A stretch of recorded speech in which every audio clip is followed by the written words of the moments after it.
إلى ربي وليس إلي سواه مددت يدي مرتجيا رضاه كريم لا يرد سؤالا الحمد لله ইন্নাল হামদুলিল্লাহ আসসালাতু ওয়াসসালামু আলাইকা ইয়া রাসূলুল্লাহ।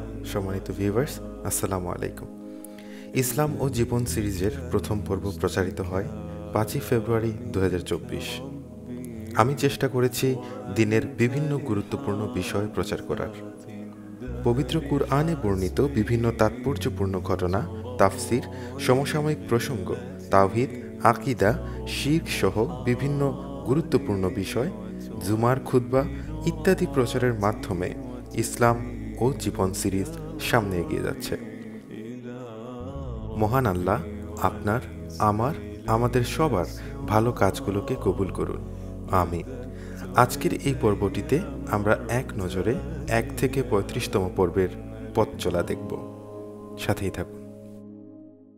মোবাইলের মধ্যে আসক্ত হয়ে গেছি এবং আমাদের এই আসক্তির ফলে আমাদের সামাজিক যোগাযোগ মাধ্যম রক্ষা করতে গিয়ে আমরা অসামাজিক হয়ে গেছি আর কি।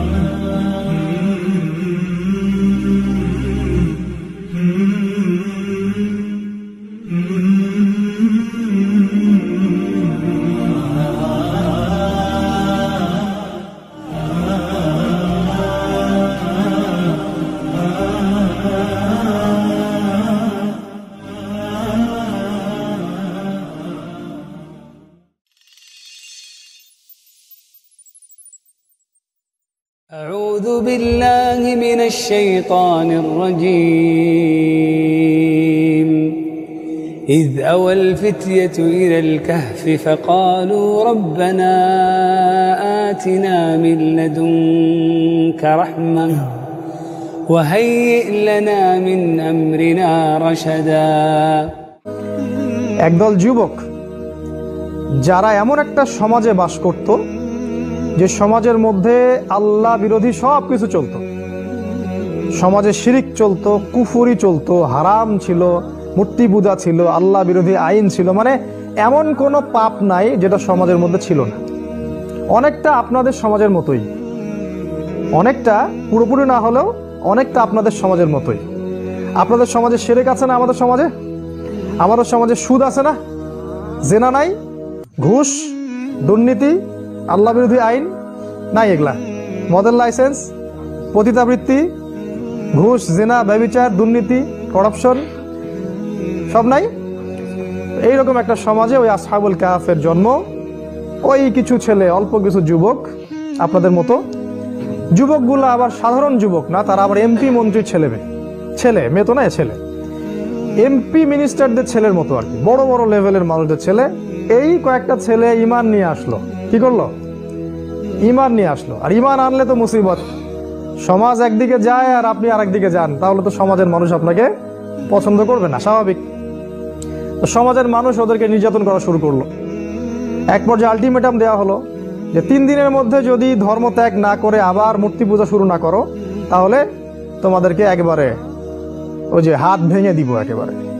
অল্প কিছু মানুষই জান্নাতে যাবে এবং দুই ভাবে কথাটা বলা যায়। একটা হচ্ছে সূরা আরাফের 179 নম্বর আয়াত থেকে বলা যায়, আল্লাহ সুবহানাহু ওয়া তাআলা বলেছেন, আর এই আয়াতটা আমি প্রায় মাহফিলেই বলেছি এই বছর, আউযু বিল্লাহি মিনাশ শাইতানির রাজীম, ওয়া লাকাদ যারানা লিজাহান্নামা কাসীরাম মিনাল জিন্নি ওয়াল ইনস। আল্লাহ পাক বলেছেন, আমি প্রচুর জিন আর মানুষকে দিয়ে জাহান্নাম পূর্ণ করব। প্রচুর সংখ্যক জিন এবং মানুষকে দিয়ে আমি জাহান্নাম পূর্ণ করব। লাহুম কুলুবুন লা ইয়াফকাহুনা বিহা, যাদের হৃদয় ছিল উপলব্ধি করত না। ওয়া লাহুম আযানুন লা ইয়াসমাউনা বিহা, যাদের শ্রবণ ইন্দ্রিয় ছিল শুনতো না। ওয়ালাহুম আ'য়ুনুন লা ইউবসিরুনা বিহা, যাদেরকে দু চোখ দিয়েছিলাম কখনো দেখেনি। উলাইকা কাল আনআম, কারণ এরা হচ্ছে গবাদি পশুর মতো। বাল হুম আদাল, বরং তার চাইতেও তারা নিকৃষ্ট। ওয়া উলাইকা হুমুল গাফিলুন, এবং তারা হচ্ছে গাফেল সম্প্রদায়। এই আয়াত থেকে বোঝা যায় যে বেশিরভাগ মানুষ কোথায় যাবে? জাহান্নামে যাবে। সহিহ বুখারীর আরেকটা হাদিস থেকে বোঝা যায়, যেটা বুখারীতে এসেছে 4 বার, যে আদম আলাইহিস সালামকে কিয়ামতের দিন ডাকা হবে, ডেকে বলা হবে তোমার সন্তানদের মধ্য থেকে জাহান্নামীদেরকে আলাদা করে দাও, তোমার সন্তানদের মধ্য থেকে জাহান্নামীদেরকে আলাদা করে দাও, জান্নাতীদেরকে আলাদা করে দাও। আদম আলাইহিস সালাম বলবেন কতজন হে আল্লাহ জাহান্নামের জন্য? আল্লাহ পাক জবাব দিবেন প্রতি 1000-এ 999 জনকে জাহান্নামের জন্য আলাদা করে দাও। বলেন নাউযুবিল্লাহ। তো এই দুইটা দলিল থেকে আমরা বুঝতে পারি যে বেশিরভাগ মানুষ কোথায় যাবে? জাহান্নামে যাবে। বেশিরভাগ মানুষই জাহান্নামে যাবে, এবং জাহান্নামে উদ্ধত অহংকারী মানুষটা বেশি যাবে। যারা শিরক করেছে আল্লাহ পাকের সাথে, শিরকের গুনাহ নিয়ে কবরে চলে গেছে, মৃত্যুবরণ করেছে, কুফরি নিয়ে কবরে গেছে, মৃত্যুবরণ করেছে, মুনাফিকি নিয়ে কবরে গেছে বা মৃত্যুবরণ করেছে, তাদেরকে আল্লাহ পাক জাহান্নামে পাঠাবেন ইনশাআল্লাহ তাআলা। যাদের কলবের মধ্যে ঈমান থাকবে, একটা সরিষা দানা পরিমাণ ঈমান থাকলেও একদিন না একদিন আল্লাহ পাক মাফ করে তাদেরকে জান্নাত দিবেন ইনশাআল্লাহ তাআলা।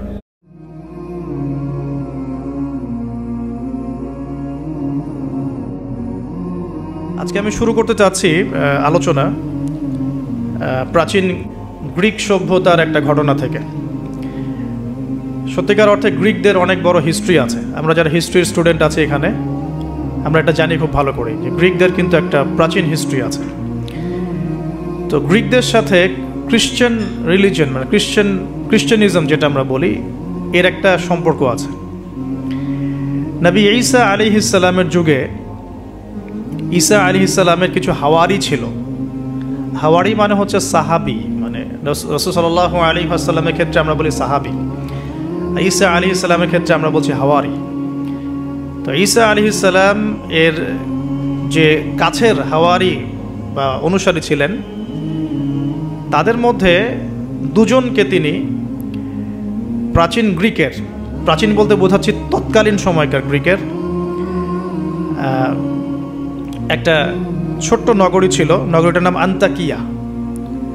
নগরীটার নাম হচ্ছে আন্তাকিয়া। এটা কিন্তু এখন সিরিয়ার মধ্যে পড়েছে। আমি কালকে ম্যাপ ঘাটাঘাটি করে দেখেছিলাম।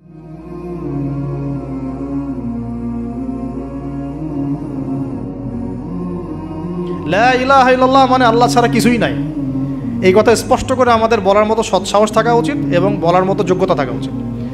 বুঝানো, মানুষকে বোঝানোর ক্ষমতা থাকা উচিত যে লা ইলাহা ইল্লাল্লাহ মানে কি। মানে আমি কালিমা পড়েছি, এদিকে আমি কবরও সাজদা করব? আমি কালিমা পড়েছি লা ইলাহা ইল্লাল্লাহ, এখন আমি কি মানে মৃত মানুষের কাছে পূজা করতে পারি? আমি কি লা ইলাহা ইল্লাল্লাহ বলার পরে আল্লাহ পাক ছাড়া অন্য কারো বিধানের সামনে দাসত্ব করতে পারি? এই জিনিসগুলো আমাদের স্পষ্ট করে বোঝা উচিত আগে। তাওহীদের উপর থাকা এবং তাওহীদ বোঝায়, তাওহীদের দাওয়াত মানুষকে দেওয়া। সব তাওহীদ একসাথে এস্টাবলিশ করা যায় না, ধাপ থাকে। ব্যক্তি পর্যায়গুলো আগে আমরা সংশোধন করব, আমাদের পরিবারটাকে সংশোধন করার চেষ্টা করব ইনশাআল্লাহ। আস্তে আস্তে আমরা তাওহীদের দাওয়াত মানুষকে দিব। আল্লাহ পাক যখন কবুল করবেন দেখবেন ইনশাআল্লাহ তাআলা, শুধুমাত্র আমরা আমাদের সমাজ কেন, আখিরুজ্জামানের হাদিসগুলো বলছে যে ইসলাম পুরো বিশ্বের প্রতিটা ঘরে প্রবেশ করবে ইনশাআল্লাহ। আমাদেরকে সবচেয়ে ভালোবাসেন আমাদের রব আল্লাহ। সত্যিকারের ভালোবাসার ডেফিনেশনটা হচ্ছে যে আপনি নিঃস্বার্থভাবে কাউকে ভালোবাসেন।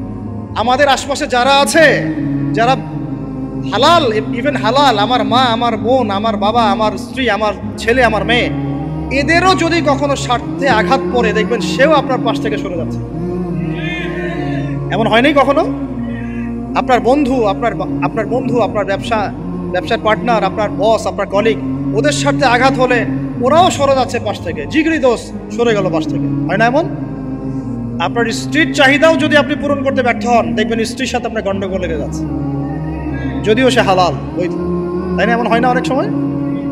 আমি তো অনেকদিন বলেছি, অনেকদিন আগেও বলেছি, 5 বছর 6 বছর আগে, যে মানুষ আসলেই মানুষের অবস্থানকে মূল্যায়ন করে, ভিতর থেকে মানুষকে শুধু মূল্যায়ন করে আল্লাহ রাব্বুল আলামিন।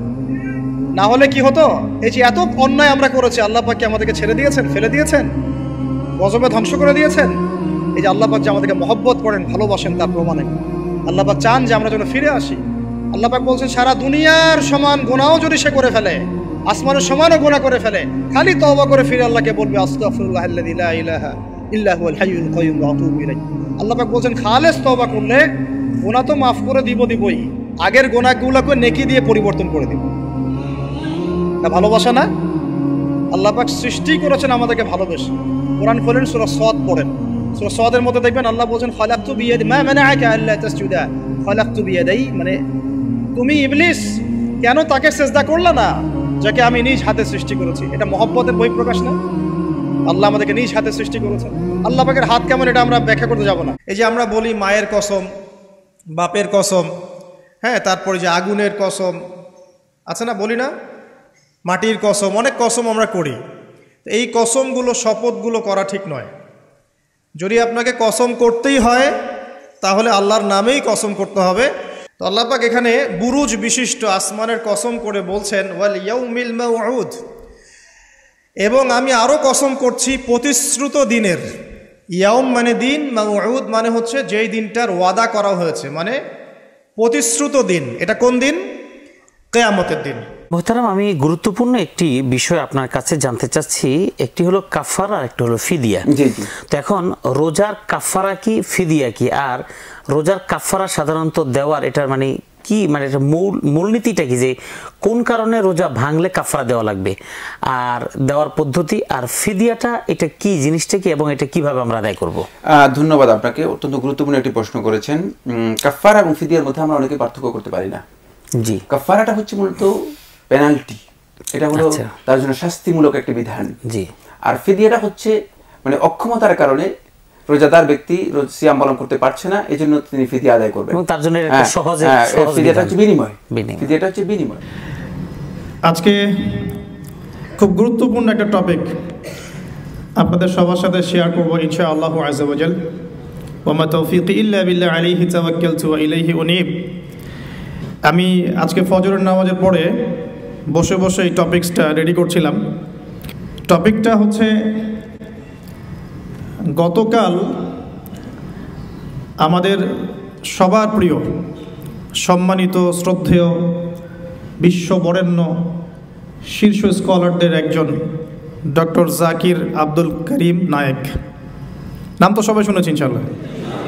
সংক্ষেপে বলি আমরা, ডক্টর জাকির নায়েক আসরের সালাতের পর থেকে মোটামুটিভাবে 1 ঘন্টা থেকে 1.5 ঘন্টা সব মিলিয়ে তিনি সময় দিয়েছিলেন আমাকে। এই মোজাকারাতে এত চমৎকার কিছু কথা তিনি বলেছেন আমাকে, যেগুলো আপনাদের সাথে শেয়ার না করে থাকতে পারছি না। একটু বিমানের চলার পথে একটু সমস্যা হয়েছিল, নামার পরে 2-1 জন হয়তো এরকম বলেও থাকতে পারেন পাইলটটা খুব ভালো ছিল, সেজন্য দুর্ঘটনার হাত থেকে আমরা বেঁচে গেছি। আপনি জুমার নামাজ পড়তে আসতেছেন, আপনি এসে ওখানে বলছেন ভাগ্যিস বেঁচে গেছি, পিছন দিক থেকে এসে একটা অটো যেভাবে ধাক্কা দিয়েছিল পড়ে গেলে মরেই যেতাম। এ বড় লম্বা জামা, নাতির জন্য বিশাল বড় কেক কিনে নিয়ে যাচ্ছে। হাজি সাহেব কি এটা? বলে ওই নাতিটার জন্মদিন তো, তাই কেকটা নিয়ে আসছি, বৌমা অর্ডার করেছে, তার মানে সেরেকের একটা টুফলা নিয়ে যাচ্ছে। পড়িয়েছিলেন মালা পড়িয়ে আপনি সিলেটের শহরের রাস্তায় রাস্তায় ঘুরিয়েছিলেন, মানুষ কত প্রশংসা করেছে, আরে চৌধুরী সাহেবের কুরবানির উপরে আর কুরবানি নাই।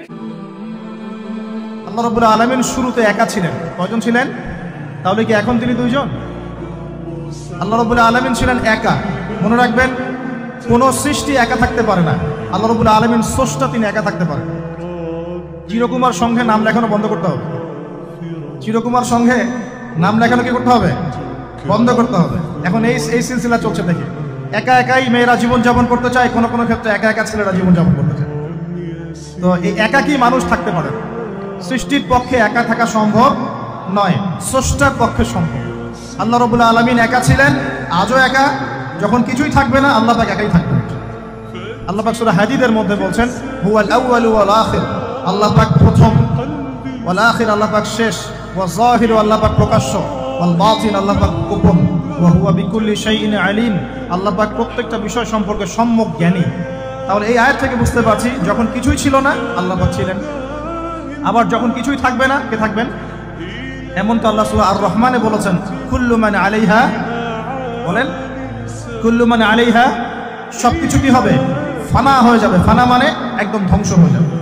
ওয়ায়াবকা ওয়াজহু রাব্বিকা যুল জালালি ওয়াল ইকরাম, কি বাকি থাকবে? আল্লাহ রাব্বুল আলামিনের সত্তা বাকি থাকবে। এখন আসুন এবার আল্লাহ পাক কি করবেন? আল্লাহ রাব্বুল আলামিন সর্বপ্রথম আরশে আজিম সৃষ্টি করেছেন। কি সৃষ্টি করেছেন? আরশে আজিম। এবং আরশটা ছিল পানির উপরে। সূরা হুদের মধ্যে আল্লাহ বলেছেন কানা আরশুহু আলাল মা, আল্লাহ পাকের আরশটা ছিল পানির উপরে। এখন কোথায় আছে তাহলে? এখনো পানির উপরেই আছে। আল্লাহ পাক যখন আদেশ করলেন তখন তারা বলছে আমরা এই নেতাকে মানি না। আল্লাহ পাক একজন নেতা নিযুক্ত করলেন যার নাম হচ্ছে তালুত, যার নাম তালুত। তো তালুতকে তারা আর মানতে চাচ্ছে না, কারণ কিভাবে তালুত নেতা হতে পারে? ওর তো সম্পদও নাই, ওর তো স্ট্যাটাসও নাই। আমাদের মানে পরিবেশে নেতা হওয়ার মানদণ্ড যা আর কি, সম্পদ থাকতে হয়, স্ট্যাটাস থাকতে হয়। আল্লাহ পাক বললেন যে আমি তাকে দুটো গুণ দিয়েছি, নেতৃত্বের আমি তাকে স্পেশাল দুটো গুণ দিয়েছি। ওয়াজাদাহু বাসতাতাও ফিল ইলমি ওয়াল জিসমি, আল্লাহ পাক তাকে জিসম এবং ইলম দিয়েছেন। সুবহানাল্লাহ। সবাইকে আসসালামু আলাইকুম ওয়া রাহমাতুল্লাহি ওয়া বারাকাতুহু। তো আমি ভাবছিলাম আপনাদের মাত্র 10% আজ উপস্থিত হবে, কিন্তু কোনোভাবে হয়তো আপনারা সবাই আবার চলে আসলেন। আজকের বিকেলটি কাটানো আল্লাহ আমাদের জন্য সহজ করে দিন। আমি দোয়া করছি আজকের আলোচনাতে যেন আপনারা মনোযোগ রাখতে পারেন, এখান থেকে জরুরি শিক্ষা গ্রহণ করতে পারেন। শুরুতে বলে নিতে চাই যে এই লেকচার সিরিজ আমি শুরু করতে চেয়েছি এই কারণে যে ইসলামের একদম মৌলিক একটি শিক্ষা হলো এই বিষয়টি, অথচ তাকে যথেষ্ট গুরুত্ব দেওয়া হয় না। এই শিক্ষাকে আমরা মূল্য দিচ্ছি না। আজকের প্রোগ্রাম শেষ হওয়ার পর হিকমা বিষয়টির গুরুত্ব আর জরুরিয়াত সম্পর্কে যথেষ্ট অবগত হবেন বলে আশা করছি। ঠিক যেমনটি গতকাল বলছিলাম যে হিকমা কোনো বাড়তি বিষয় না, যে থাকলে ভালো না থাকলে নেই এমন ধরনের বিষয় নয়, ইসলামের কোনো অতিরিক্ত বিষয় নয়, বরং পুরো ইসলামকে এটাই জুড়ে রেখেছে। হিকমা শব্দটি ক্রিয়া ইহকামের সাথে সম্পৃক্ত। ইহকাম হলো কোনো দুটো জিনিসকে সেলাই করে শক্ত করে একত্রে বেঁধে ফেলা। আল্লাহ ঠিক এই অর্থেই কোরআনে বলেছেন উহকিমাত আয়াতুহু, একই মূল হতে কোরআনের আয়াতগুলো সেলাই করে দেয়া, অর্থাৎ কোরআনের আয়াতগুলো এমনভাবে আমাদের দেখতে হবে যেন সেগুলো একে অপরের সাথে বাঁধাই করা। আরবিতে ইহকাম অর্থ হলো কোনো দড়ি দিয়ে সেটাকে শক্ত করে বেঁধে ফেলা। আর কোনো জিনিস যা ভালোভাবে সুরক্ষিত আছে তাকে বলে মুস্তাহকাম। মুস্তাহকাম বলে একে। এখান থেকেই হুকুম শব্দটির ধারণাটি এসেছে, যার মানে হলো খুব ভেবে চিন্তে রায় দেয়া। এখান থেকে প্রজ্ঞার ধারণাটিও আসে, অর্থাৎ সুরক্ষিত ও নিরাপদ জ্ঞান ও চিন্তা, মানে খুব আগপিস চিন্তাভাবনা করে কিছু ঠিক করা। এটা এমন কোনো অনুভূতি না যে মনে হলো আর করে ফেললাম। আমাদেরকে আজকাল যা বলা হয় সেটা পুরোই উল্টো। মনের কথা শোনো, নিজের অনুভূতিকে অনুসরণ করো, তোমার সত্যের সাথে যাও। কিন্তু এসি কাজ করছে কি করছে না সেটার সাথে তো তোমার সত্য ঘন্টায় ঘন্টায় বদলে যায়, সেটার কি হবে? স্বামী বলছে পর্দা করো, তোমাকে ভালোবেসে বলছি তুমি পর্দা করো, তুমি আমার অনেক প্রিয় একজন মানুষ, তুমি বেপর্দায় বাইরে যাবা, লোকজন দেখবে, কেমন হয়? ঠিক আছে, তোমাকে তো আমিই বিয়ে করেছি, তুমি আমার, মানুষ তোমাকে দেখবে কেন? প্রিয় মা ও বোনেরা, পর্দা ছাড়বেন না। আপনাদের জন্য 4টা কাজ: স্বামীর আনুগত্য করা, লজ্জাস্থানের হেফাজত করা, আপনার 5 ওয়াক্ত সালাত ঠিকঠাক মতো আদায় করা এবং রমজান মাসে সাওম রাখা। নবীজি বলেছেন সাল্লাল্লাহু আলাইহি ওয়াসাল্লাম, জান্নাতের যে কোনো দরজা দিয়ে ইচ্ছা আপনি প্রবেশ করতে পারবেন। জিলহজ মাসের 10 দিনের আমল নিয়ে শেখ সালেহ আল উসাইমিনের বক্তব্য। জিলহজ মাসের 10 দিন শুরু হয় জিলহজ মাস আরম্ভ হওয়ার সময় থেকে এবং শেষ হয় কোরবানির ঈদের দিন। এই দিনগুলোতে করা আমল সম্পর্কে নবীজি সাল্লাল্লাহু আলাইহি ওয়াসাল্লাম বলেন, এমন আর কোনো দিন নেই যে দিনগুলোতে করা ভালো কাজ আল্লাহর কাছে এই 10 দিনে করা ভালো কাজের চেয়ে বেশি প্রিয়।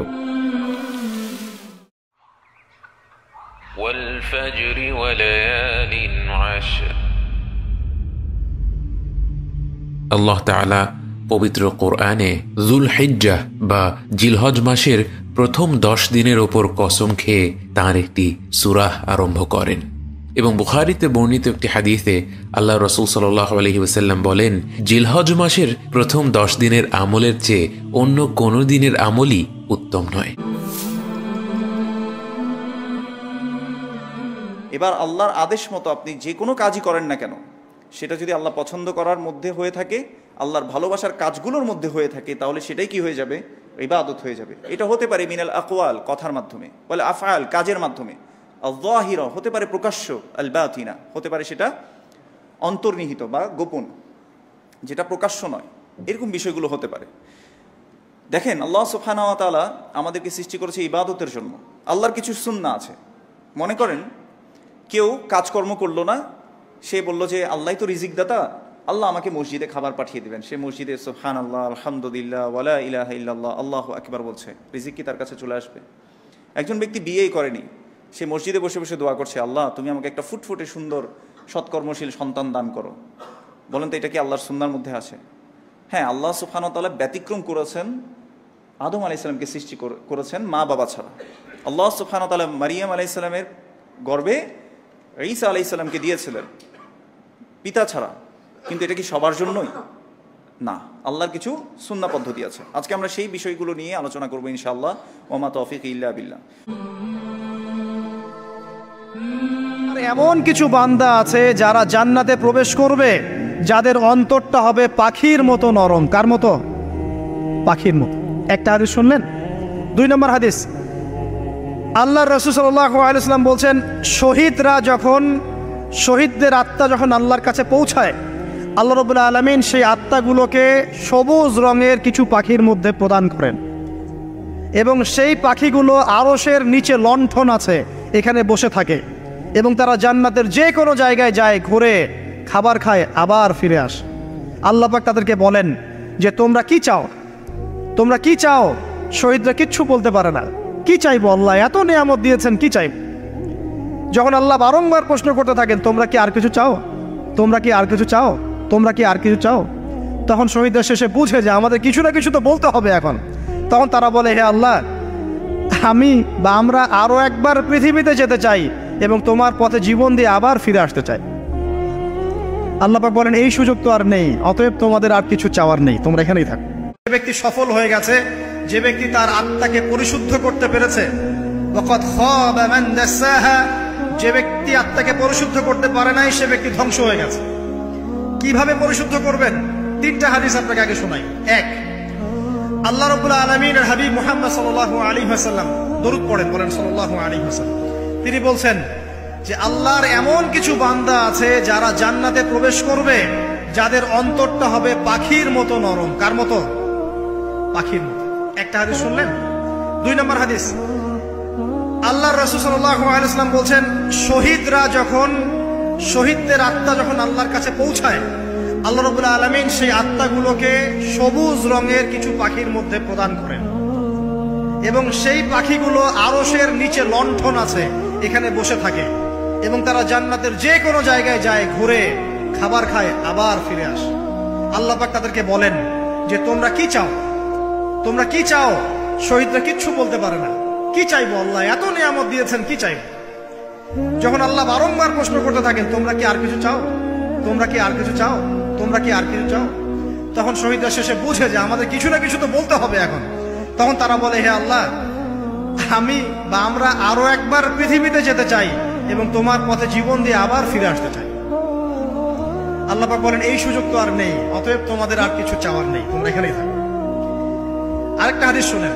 রাসূলুল্লাহ সাল্লাল্লাহু আলাইহি ওয়াসাল্লাম বলেছেন, এই হাদিসটা ওমর রাদিয়াল্লাহু আনহু থেকে এসেছে, হে মুসলিমরা, তোমরা যদি আল্লাহর প্রতি তাওয়াক্কুল করার মতোই তাওয়াক্কুল করতে, ভরসা করার মতোই ভরসা করতে, আল্লাহ পাক তোমাদেরকে পাখিদেরকে যেমন করে রিজিক দেন, তোমাদেরকে ঠিক সেইভাবে রিজিক দিতেন। তোমরা কি লক্ষ্য করো না যে পাখিরা খালি পেটে বের হয়ে যায় বাসা থেকে সকালবেলা, এবং সন্ধ্যাবেলা ভরা পেটে বাসায় ঢোকে? আপনাকে যে 3টা হাদিস শোনালাম, এই 3টা হাদিসে একটা শব্দ হচ্ছে কমন। শব্দটা কি বলেন? পাখি। পাখি কি? পাখি। 2জন ব্যক্তির ঘটনা পড়লাম। একজন ব্যক্তি প্রচন্ড রকম আবেদ, প্রচুর ইবাদত করে। আপনারা জানেন ইবলিসও কিন্তু আবেদ ছিল, ইবলিস কিন্তু প্রচুর ইবাদত করেছে। এখন ওই ব্যক্তির একজন বন্ধু ছিল, এটা বানু ইসরাইলদের ঘটনা। তো সেই বন্ধু পাপী ছিল, বিভিন্ন কবিরা গুনাহ করত, আর এই আবেদ ব্যক্তি বারবার তাকে নসিহত করত, গুনাহ ছেড়ে দাও, তুমি পাপ করছো, গুনাহ ছেড়ে দাও। তখন সেই ব্যক্তি যে পাপ করছে সে বলতো যে আল্লাহ কি তোমাকে আমার রক্ষক বানিয়েছেন? এমন একটা পাপ যেটা দেখে তার মনে ধারণা আসলো এটা চরম জঘন্য একটা কাজ। তখন সে মুখ ফসকে বলে ফেলল যে আল্লাহ তোকে আর মাফ করবে না। কে গ্যারান্টি দিয়েছে যে আমি কাউকে রহমত করব কি করব না? যাও, আমি তোমাকে জাহান্নামে পাঠালাম, ওই ব্যক্তি যে আমার রহমত প্রত্যাশা করেছে আমি তাকে জান্নাত দিয়ে দিলাম। তাছাড়াও এই 10 দিনের মধ্যে কিন্তু আমাদের ইসলাম যে কমপ্লিট কোড অফ লাইফ হিসাবে বিবেচিত হয়েছে সেটাও কিন্তু এই 10 দিনে, জানেন ওই বিদায় হজ্জে কি নাজিল হলো, আলিয়াউমা আকমালতু লাকুম দীনাকুম, তোমাদের দিনকে কমপ্লিট করে দিয়েছি এবং আমি সন্তুষ্ট হয়েছি, সেটাও কিন্তু এই জিলহজ মাসে 10 দিনে নাজিল হয়েছে। এমনিভাবে মূসা আলাইহিস সালাতু ওয়াস সালামের সাথে যে ওয়াকাল্লামাল্লাহু মূসা তাকলিমা, আল্লাহ সুবহানাহু ওয়া তাআলা মূসা আলাইহিস সালাতু ওয়াস সালামের সাথে যে কথা বলেছিলেন সেটিও ওই মাসে। এখানেও আকীদার কথা হয়, আমি আকীদায় গেলে আমি মেন সাবজেক্ট সেক্টরে চলে যাব। এই সবগুলোতে আকীদা আছে, আল্লাহ কথা বলেন, এটা আকীদার বিষয় না? তো আসুন এখন আমরা করব কি? আল্লাহ বাঁচালে আজকে রাত থেকে শুরু হবে, সন্ধ্যার পর থেকে খুবই সম্ভাবনা, কারণ সৌদিতে চাঁদ দেখা গেছে কালকে। আগে পাবো আল্লাহ পাকের ইবাদতের মধ্য দিয়ে, রাসূলের সুন্নতের মধ্য দিয়ে অল্পে তুষ্ট থাকতে পারবো, যা আছে এতে শুকরিয়া আদায় করবো। আপনার চেয়ে সুখী মানুষ দুনিয়াতে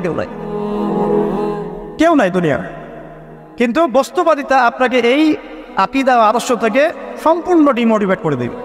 তো প্রিয় ভাই এবং বোনেরা যারা আলোচনা শুনছেন, আজকে আমাদের প্রথম সবক হওয়া উচিত দুনিয়ার নেশায় আমরা না পড়ি। আল্লাহ পাক আমাদেরকে তৌফিক দান। আল্লাহ পাক আমাদের সবাইকে যারা আলোচনা শুনছি দুনিয়ার প্রেমিক হওয়া থেকে বাঁচাক বলি আমি। তবে কুরবানির সামনে আছে, এই 10 দিনের মধ্যে আমরা পশু কিনবো। পশু কেনার সময় আপনি আপনার সামর্থ্যের সেরাটা কিনবেন এবং পশুকে কেন্দ্র করে কোনো রকম শো অফ করবেন না। আমারটা 1,60,000, আমারটা 1,80,000, কত ভাই এত গলায় লটকিয়ে দেওয়া, এইসব কাজ করতে যাবেন, ঠিক আছে? কিন্তু পশুকে আপনি মহব্বত করবেন, পশুকে নিজ হাতে খাওয়াবেন, পানি পান করাবেন, যাতে তার প্রতি আপনার মহব্বত সৃষ্টি হয় এবং এই মহব্বতের প্রাণীটাকে আপনাকে কুরবানি দিতে হবে। যিনি কুরবানি দিচ্ছেন তিনি যেন একজন ইব্রাহিম আলাইহিস সালাম, আর যাকে কুরবানি দেয়া হচ্ছে সে যেন একটা ইসমাইল আলাইহিস সালাম।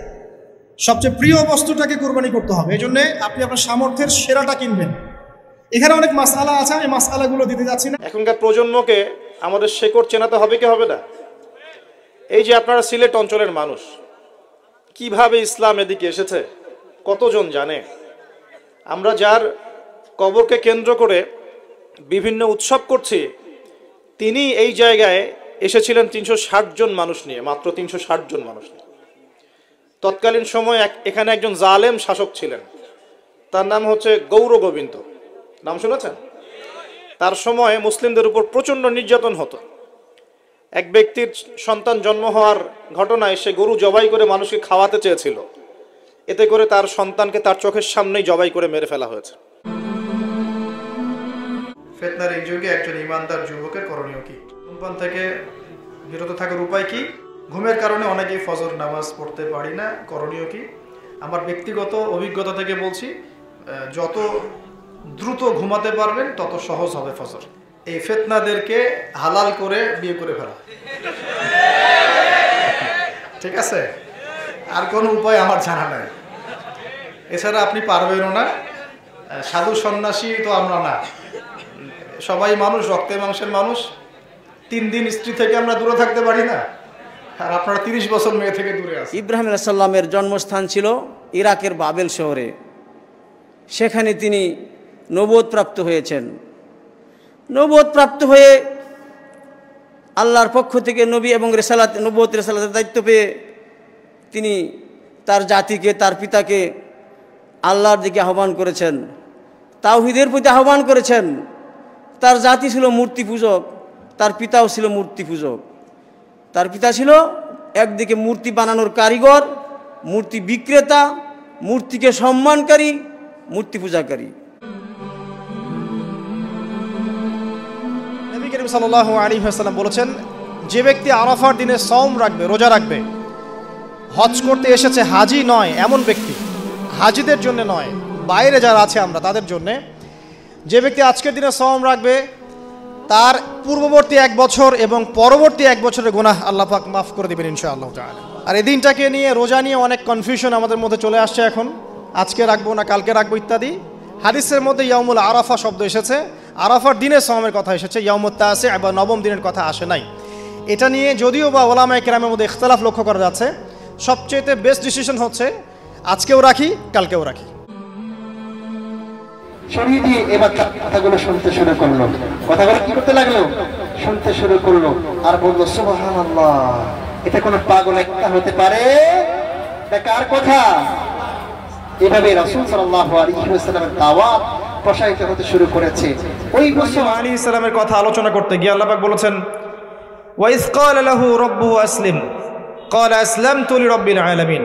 আল্লাহ পাক যখনই ইব্রাহিম আলাইহিস সালামকে বলেছেন আত্মসমর্পণ করো, আত্মসমর্পণ করো, ইব্রাহিম আলাইহিস সালাম বিনা বাক্য ব্যয়ে বলেছেন আমি আত্মসমর্পণ করলাম। আজকে থেকে প্রায় 4014 বছর আগের কথা। আজকে থেকে যখন আমরা লেকচার দিচ্ছি, এখন থেকে প্রায় 4014 বছর আগের কথা, মানে প্রায় 4000 বছর আগের কথা। হিসেবটা মেলানো হয়েছে এভাবে যে ঈসা আলাইহিস সালাম এবং মুহাম্মদ সাল্লাল্লাহু আলাইহি ওয়াসাল্লামের যে উম্মত, এর মধ্যে ডিস্টেন্স ছিল 570 বছরের মতো। আবার মুহাম্মদ সাল্লাল্লাহু আলাইহি ওয়াসাল্লামের উম্মতের 1444 বছর চলে গেছে, এটা কাউন্ট করা যায়। আর এর আগে ঈসা আলাইহিস সালাম থেকে ইব্রাহিম আলাইহিস সালামের ডিস্টেন্সটা হচ্ছে 2000 বছর। তো এই ক্যালকুলেশন করলে বোঝা যাচ্ছে যে প্রায় 4000 বছর আগের কথা। তো মুসলিম হওয়ার পরে একদিন সে যখন বাদশার কাছে যাচ্ছে, রাস্তায় একটা বিশাল জন্তু দেখা যাচ্ছে, বিশাল জন্তু, কিরকম জন্তু আমরা জানি না। ওই প্রাণী যখন দাঁড়িয়ে আছে রাস্তায়, এখন এই বালক বলছে আজকে আমি প্রমাণ করে নিব যে আল্লাহর আনুগত্যশীল ওই পাদ্রী সঠিক নাকি ওই জাদুকর সঠিক। এবার সে একটা ইট হাতে নিল, পাথর হাতে নিয়ে এসে বলছে, আল্লাহ তোমার কাছে যদি ওই জাদুকরের কাজের চাইতে এই পাদ্রীর কাজ বেশি পছন্দনীয় হয়, এই ইটের আঘাতে এই জন্তুকে তুমি মেরে ফেলো আল্লাহ। এ বলেছে বিসমিল্লাহ বলে পাথর নিক্ষেপ করলো, নিক্ষেপ করার সাথে সাথেই জন্তু ডেড।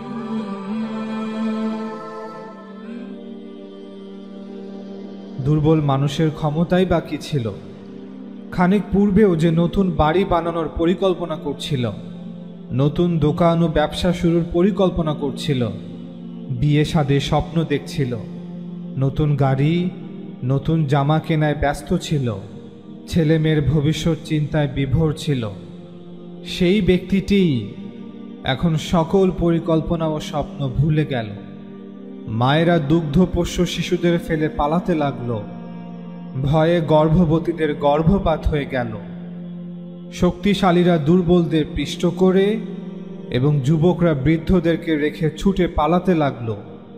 স্বর্ণ রৌপ্য রাস্তার মাথায়, রাস্তার মোড়ে মোড়ে পড়ে রইল, টাকার নোট বাতাসে উঠতে থাকল, মূল্যবান আসবাবপত্র বিক্ষিপ্ত হয়ে পড়ে রইল, কিন্তু গ্রহণকারী কেউ নেই, কুড়িয়ে নেবার লোকও নেই।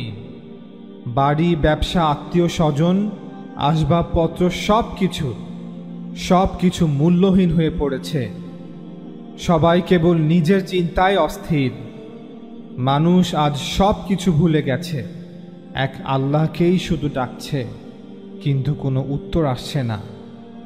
কাফের নাস্তিকরাও আল্লাহর নামে দোহাই দিচ্ছে, কিন্তু পরিত্রাণের কোনো ঠিকানা আজ এদের জন্যে নেই। আজ মৃত্যু সবাইকে ধাওয়া করে ফিরছে, বিপদ আপদ চতুর্দিক থেকে ধেয়ে আসছে। আল্লাহ পাকের একটা বড় দয়া যে আল্লাহ পাক চাচ্ছেন আমরা জান্নাতে যাই।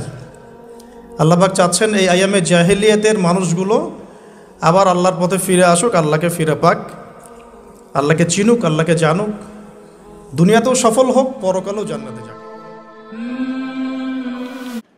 মুহাম্মদ সাল্লাল্লাহু আলাইহি ওয়াসাল্লাম আরাফায় যে খুতবা দিয়েছিলেন তার বিবরণ জাবির বিন আবদুল্লাহ রাদিয়াল্লাহু আনহুমা কর্তৃক বর্ণিত রিওয়ায়াতে পাওয়া যায়। আর সিফাতুল হজ, হজের নিয়ম সম্পর্কিত যে হাদিস বিস্তারিত উল্লেখ হয়েছে সবচেয়ে বেশি, তা হলো জাবির বিন আবদুল্লাহ রাদিয়াল্লাহু আনহুমা কর্তৃক বর্ণিত হাদিস সহিহ মুসলিমে। একটু সার্চ করবেন, দেখবেন সবচেয়ে বেশি যে হাদিসে নবী করিম সাল্লাল্লাহু আলাইহি ওয়াসাল্লামের হজ এর বিবরণ এসেছে বিস্তারিত, তা হলো জাবির বিন আব্দুল্লাহ রাদিয়াল্লাহু আনহু কর্তৃক বর্ণিত হাদিস। আওয়াজ চতুর্দিক থেকে ভেসে আসলো। মহান আল্লাহ রব্বুল আলামিন তার শান অনুযায়ী, তার ইজ্জত অনুযায়ী তিনি যেভাবে কথা বলেন সেভাবে মুসা আলাইহিস সালামের সাথে কথা বললেন। আল্লাহু আকবার। এবার আল্লাহ রব্বুল আলামিন তাকে মিশরের দিকে যাওয়ার যে সময় তো এখন হয়ে গেছে, 10 বছর হয়ে গেছে, মিশরের দিকে যেতে হবে। যাওয়ার পথে স্ত্রীর প্রসব বেদনা উঠেছে। তখন মুসা আলাইহিস সালাম আগুন খুঁজছেন। আগুন কি খুঁজছেন ভাই? আগুন খুঁজতে খুঁজতে খুঁজতে খুঁজতে তুর পাহাড়ের ওখানে গিয়ে দেখছেন যে আগুন গাছে জ্বলছে, সবুজ পাতার উপরে আগুন। তিনি অবাক। এই সময় আওয়াজ আসলো, বিসমিল্লাহির রহমানির রহিম, ইন্নী আনা রব্বুক ফাখলা'না আলাইক ইন্নাকা বিল ওয়াদিল মুকদ্দাসি তুয়া। মুসা, ইন্নানি আনা আল্লাহ লা ইলাহা ইল্লা আনা ফা'বুদনি ওয়া আকিমিস সালাতা লিযিকরি। মানে এখানে অনেকগুলো কথা আছে, সূরা তাহার মধ্যে আছে।